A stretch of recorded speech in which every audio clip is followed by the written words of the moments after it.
Yes, I know we are midway through November now, but I have been swamped, okay? October was a big month for all genres. RPG fans got Metaphor Refantazio, and horror fans inhaled the Silent Hill 2 remake, just to name two big titles. I played both along with a handful of other games, but let's push those aside. For now, let's look at some non-horror games that came out in October. Starting first with Beloved Rapture, which is an indie RPG that is available only on Steam and PC platforms right now, but that could expand. It's a bit slow, and by a bit I mean incredibly slow, beginning with Johann, who is struggling to become a warrior. After his village is burned, he decides to seek revenge, but he isn't the only playable hero in the game, as it will hop around protagonists, which is an interesting approach to storytelling, even though it's not new. And said storytelling will touch on issues that, let's say, fans of Dragon Age the Veilguard may appreciate theming-wise. Wink, wink. The gameplay is nothing new either, but it is solid for a turn-based RPG. The visuals are also good, although they don't hit as high as the classics that the game is trying to emulate, like Final Fantasy VI and Chrono Trigger. Overall, it's a bit messy, but one of the better Steam RPGs that I encountered this year.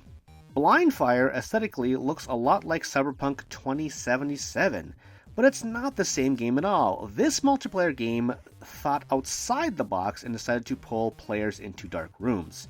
There are dummies everywhere to make you think they are a human. If you fire on them, you will reveal your location. Lights around the doors or neon signs can illuminate you as well. It's an interesting concept, but it didn't blow me away. Functionally, it doesn't work well in docked mode with the Steam Deck, which is how I played it, but it does work okay in the handheld mode. The bigger problem was getting a match together. It just wasn't really working for me. Hatch Tales is a very simple platformer with quick missions to get you in and out.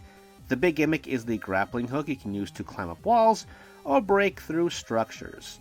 There are enemies that you can fight with your beak, but they aren't a big part of the experience. Your goal pretty much is to make it to an exit in each level, save for a few twists like one encouraging you to collect a bunch of coins, or diamonds, I guess they're shaped more like. It's, kind of felt like an iPhone game if I had to be honest. Nothing too exciting here, folks, just an average by-the-numbers game with only one big fault being the stiff controls. Okay, Iron Maid is kind of horror-related, and it rules. End of review. No, but it's a take on classic Contra games cranked up to 11 with the gore. The plot revolves around an evil scientist meddling with things he shouldn't, and now people, animals, and inanimate objects have started mutating. Yada yada yada. For example, most bosses in the game are anthropomorphic vehicles, like a train. The enemy designs are great along with the aforementioned gore effects. Like the early Contra games, you can play alone or with a friend. There are difficulty levels, but it'll only adjust on how many lives you get. Enemies can kill you with a single hit, so you need to make those lives count. There is a bit of progression in the game as leveling up will unlock skins. Otherwise, it's a pretty short game. Straight and to the point, but in a good way. It's easily the best game on the list, and with that, let's close out on some high-intensity action with more Iron Meat. As always, thank you for watching.